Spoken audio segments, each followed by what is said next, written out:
નમસ્કાર મિત્રો, Vidya Mandir study online ક્લાસમાં આપણું હાર્દિક સ્વાગત છે. આપણે શીખી રહ્યા હતા એનઈપી 2020. તો આજના આ વિડીયોની અંદર આપણે શીખીશું એનઈપી 2020ના મુખ્ય આધારસ્તંભો કેટલા છે, ક્યાં ક્યાં છે, એ શું કહેવા માંગે છે તે. તો થઈ જાઓ મિત્ર તૈયાર. તો કે એનઈપી 2020 રાષ્ટ્રીય શિક્ષણ નીતિ 2020 5 મુખ્ય આધારસ્તંભો પર આધારિત છે, જેનો ઉદ્દેશ્ય ભારતીય શિક્ષણ વ્યવસ્થામાં આમૂલ પરિવર્તન લાવવાનો છે. તો કે રાષ્ટ્રીય શિક્ષણ નીતિ એનઈપી 2020નો મુખ્ય ઉદ્દેશ્ય શિક્ષણ પ્રણાલીમાં આમૂલ પરિવર્તન લાવવાનો છે. આ નીતિ 5 મુખ્ય આધારસ્તંભો પર આધારિત છે, જેનો ઉદ્દેશ્ય ગુણવત્તાયુક્ત, સમાન અને સર્વસમાવેશક શિક્ષણ પૂરું પાડવું.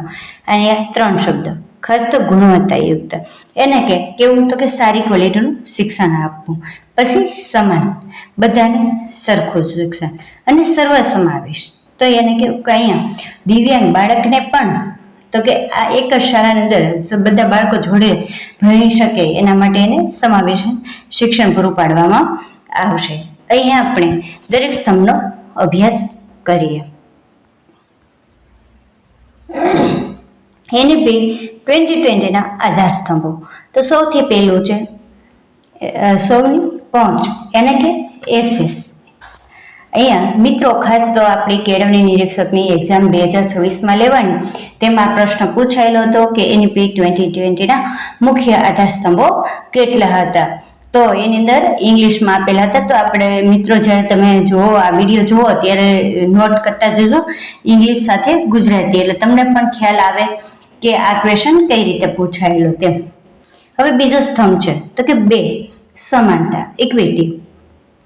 ત્રીજો સ્તંભ છે ગુણવત્તા, એને કે ક્વોલિટી.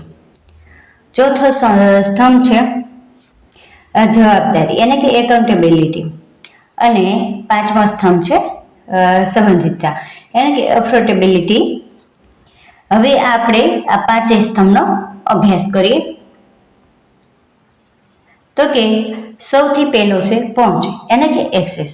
શિક્ષણ દરેક બાળક સુધી પહોંચે તે સુનિશ્ચિત કરવું. પૂર્વ પ્રાથમિકથી ઉચ્ચ પ્રાથમિક સુધી સાર્વત્રિક પ્રવેશ, એને કે 100% GER હાંસલ કરવો, એને કે 3 થી 18 વર્ષની વય જૂથના તમામ બાળકો માટે, પૂર્વ પ્રાથમિક હોય કે માધ્યમિક શિક્ષણ સુધી, તો કે દરેક બાળક સુધી શિક્ષણ પહોંચવું જોઈએ, એવો આ પહેલો સ્તંભ કહે છે. હાલો, એના પછી છે સમાનતા, એને કે ઇક્વિટી. તો કે સામાજિક અને આર્થિક રીતે વંચિત જૂથ સહિત તમામ વિદ્યાર્થીઓને સમાન શૈક્ષણિક તકો પૂરી પાડવી. તો કે અહીંયા એનઈપી 2020નો આ એક મહત્વનો પોઈન્ટ છે કે ગમે તે આર્થિક રીતે વંચિત જૂથ હોય કે સામાજિક રીતે વંચિત જૂથ હોય, ગમે તે જૂથ હોય, બાળકને સમાન શિક્ષણ આપવાનું છે. અહીં ઊંચ નીચનો ભેદભાવ લાવવાનો નથી, કોઈ પણ જાતિનો ભેદભાવ નહીં, કોઈ પણ જાતના ભેદભાવ વગર સમાન શિક્ષણ આપવાનું છે. ત્યારબાદ છે ત્રીજું તો કે ગુણવત્તા, ક્વોલિટી, એને કે શિક્ષણની ગુણવત્તામાં સુધારો કરવો, જેમાં સર્જનાત્મક વિચારસરણી, વિવેચનાત્મક વિચારસરણી અને કૌશલ્ય વિકાસ પર ભાર મૂકવામાં આવ્યો છે. અહીં તો ખાસ કરીને તો કે શિક્ષણનું સ્તર સુધારવા માટે, તો કે જેમાં બાળકનું પાયાનું સાક્ષરતા અને સંખ્યા જ્ઞાન, એને કે FLN ઉપર ભાર વિશેષ મૂકવામાં આવ્યો છે. અને જોઈએ તો કે ખાસ તો બાળક છે એ ગોખણપટ્ટી ઉપર શિક્ષણ આધારિત નથી, બાળક સમજણ ઉપર શિક્ષણ મેળવે તે મુખ્ય ઉદ્દેશ અહીં રહેલો છે. અને બાળકમાં મૂલ્યોનું સિંચન થાય, તે કોઈ પણ તર્ક શક્તિ કરી શકે તેવું એમનું શિક્ષણ આપવાનું છે. હવે આપણે જોઈએ ચોથું જવાબદારી, તો કે એકાઉન્ટેબિલિટી.